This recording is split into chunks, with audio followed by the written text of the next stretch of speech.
As you guys can see, this truck behind me is completely clean, but one thing that is not clean is all the tools and accessories that I use. So in today's video, I'll be showing you guys how to probably maintain all your tools so they last long, they look good, and nonetheless, you look professional. Let's get started.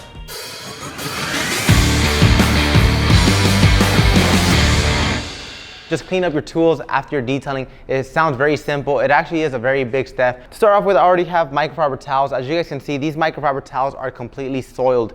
There's brake dust, there's grime, there's debris, who knows what's on these towels. So what you want to do, step number one, is going to be wash your towels after you're done. And by that, I do not mean just get every single towel and throw them all in. You always want to designate your towels green with green, yellow with yellow, and other towels with other towels. Like this, you avoid cross-contamination, because in the long run, imagine you use this towel on your wheels and this towel on your interior. So your wheels can have brake dust, it can have road tar, road debris, while your interiors can have like a ceramic, it can have hydro thread. So if you cross-contaminate them, in the long run, you're getting all the tire grease, all the wheel grime into your interior. So like this, we recommend avoiding cross-contamination by just simply taking your towels and color coordinate them. So green goes with green, yellow goes with yellow, and wash them with microfiber wash. Microfiber wash is a microfiber detergent that one is going to restore the plushness of your microfiber towels. It's not going to turn them hard, it's going to keep them very soft, and nonetheless, it's going to keep them very absorbent. So if you want to keep them very soft and very absorbent, I recommend using microfiber wash,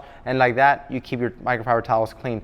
Now we're moving on to our next step, which is going to be our microfiber applicators. And you could actually throw these into the laundry as well. If you're using blue with blue, keep them separated. So it's just as simple as this. You could even wash your foam applicators with microfiber wash. Like this, you keep them absorbent. So I'll put these off to the side as well. So whenever it's time to go do laundry, I'll put these off to the side.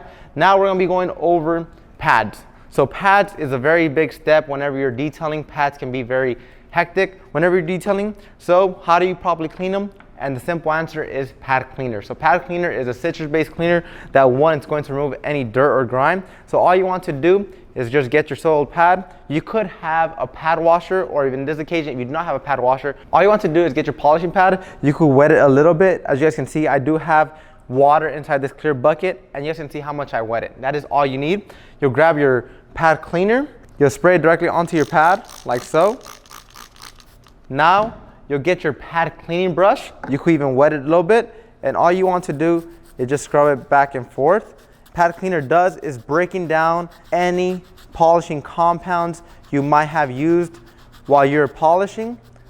So just scrub it down. And once you're done scrubbing it, we recommend going to your water, your polishing pad cleaner, whatever you're using to clean up your pads. Just sink it in, give it one last scrub, and then we will just wring it out. By wringing it out, you're removing any oils, any waxes, or whatever your pad might have had. And as you guys can see, whenever I squeeze the pad, it actually foams up. The reason why it foams up is because pad cleaner is a citrus-based cleaner that is removing any suspended oils, grime, debris, waxes, glazes that are sitting on your polishing pad. And once you are done cleaning them, how to dry them, all you have to do is connect it to your polisher, stick it on there, speed setting 1, put it away from your face, turn it on, and let it air dry like that. Or you could just simply get a hook, put them on a hook, and let it dry that way.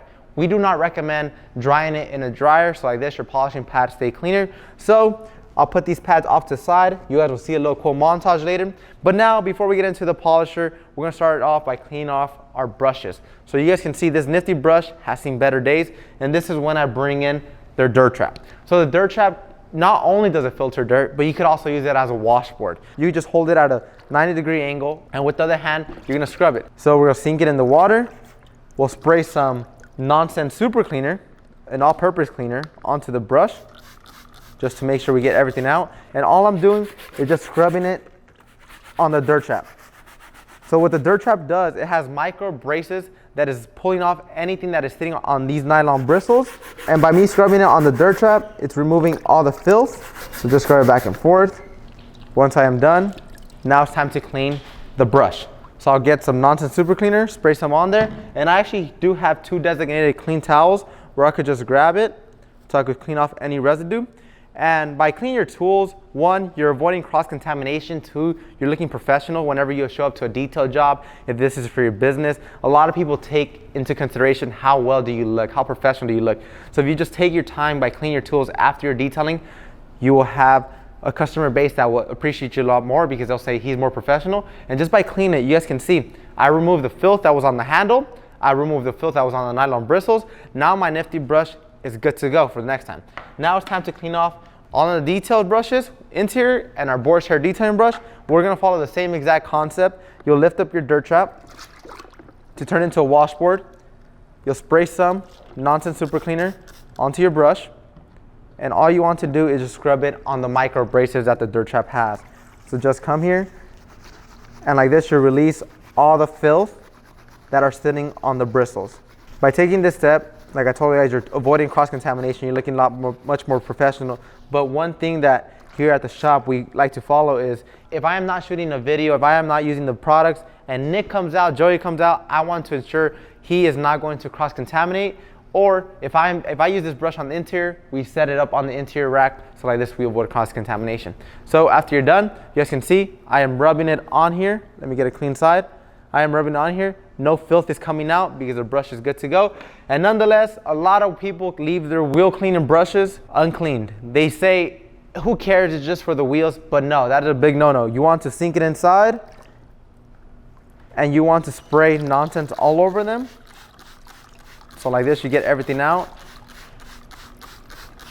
You'll get it soaked. Now let it sit, and this is when I grab my gloves. The reason why I'm getting gloves is because the wheels are pretty dirty and I do not want to get that on my hand. All right, so now that I got my gloves on, you guys can see the rim packer has been sitting in water. Now, as simple as just grabbing it, massaging it out, that's how you're gonna get all the filth out. So you sink it back in the water. You could scrub it on the dirt trap, but I found this is the best way to remove any filth. I'll grab my Nonsense, sink it, get it wet, push out all the filth, and you guys can see how the water has turned. All of that is just filth that has been sitting in your brushes, that have been deceiving the looks of your products, that have been deceiving the looks of your wheel cleaners, brushes, pads, all of that is just sitting there. So this is why we always recommend clean your brushes, clean up your accessories after you're done detailing. So like this, your brushes last longer, they look better, and nonetheless you avoid cross-contamination. So once you're done, you could get a microfiber towel, a designated microfiber towel, and just massage it all out. So the brushes are clean. Now, a big mistake a lot of people do whenever they're using Mr. Sprayer is just, this is not how to clean it, this is just how to protect it. So right now, it currently has pressure, right? So once you're done using waterless washes, quick detail sprays, glass cleaners with Mr. Sprayer, as simple as just unspinning it out, releasing the pressure, that is how your Mr. Sprayer is going to last longer. That is how simple it is to just maintain Mr. Sprayer. And now we're moving on to the bottles. And the bottles is very simple as not clean them, but keep them organized. So how we like to do it here at Chemical Guys is ceramics are going to stay with ceramics, polishes and compounds are going to stay together instead of having everything scattered around. So whenever you come to get your arsenal, you're gonna be more prepared. I also have pad cleaner right here, so I'll put that off to the side, light metal polish, and my waxes. So like this, say for example, you need to encounter a lot of scratches and swirls, you have a whole row to work with, whether it's V36, V32, or even C4 compound. Like this, you stay organized. Now we're gonna be moving our brushes because it's time to get into the fun part, which is going to be clean up this filthy polisher. So having filthy polishers is a big no-no. As you guys can see, this polisher has seen better days. There's some type of product on here. I don't even know what's on here, but you guys can see it's still coming off onto my glove. So we're actually gonna be using a very clean brush. We could be using on the interiors because it's very soft, or we could also be using the boar's hair detailing brush. I'll be using the boar's hair detailing brush, and how I'm gonna be cleaning it is going to be with Nonsense. So Nonsense Super Cleaner, like I told you guys, it's an all-purpose cleaner. It cannot just be used on your car, it could also be used on your polishers. So how you want to clean it is just spray some Nonsense onto your brush, and after obviously I clean the polisher, I can just re-clean up the brush. Now I'll go to the area I am working on and just clean it. So the reason why I always recommend cleaning your polisher is because the cleaner you have it, the better it is for you. Because if you do not clean it, it can deteriorate the plastic, especially because this torque polisher has this beautiful green finish to it. So just clean it up after you're done polishing. And for the rubber grip, you could also spray it directly on it. Get your boar's hair detailing brush, just clean it off. So like this, your rubber grip does not crack, does not deceive over the given years that you might be using it. So now that the polisher is clean, I'll give you guys a pro tip on how to wrap up your cord instead of damaging the machine. So all you want to do is loop it. You go once, twice, 3 times, 4 times. And whenever you get to the 5th time, now it's time to loop it and you pull. You're gonna put it through here. And this is how you get to store it away. Your cord is not under tension. You can store it away. It's very simple. You go to a hook you are working with, put it on there, and now your polisher is stored away, or you can even put it on a cart. That's when we recommend using the detailing caddy. So a detailing caddy, you could also store bottles in the front. So like this, whenever you're detailing any type of car, you stay organized. It also has elastic bands inside so your brushes won't fall down. And on the sides, it has mesh pockets where you could store bottles, applicators, polishing pads. Obviously, I won't store them in here because they're still dirty. So guys, if you guys like this video today, don't forget to give us a huge thumbs up. If you have not cleaned your arsenal, I recommend you do so you can look more professional. And we'll see you guys next time right here at the Chemical Guys Detail Garage. Check this out. Look how convenient this is. I don't have to be walking around with my hands full. I stay organized. Put everything in here. And look, all my accessories that I used today are going to be stored away in a safe place.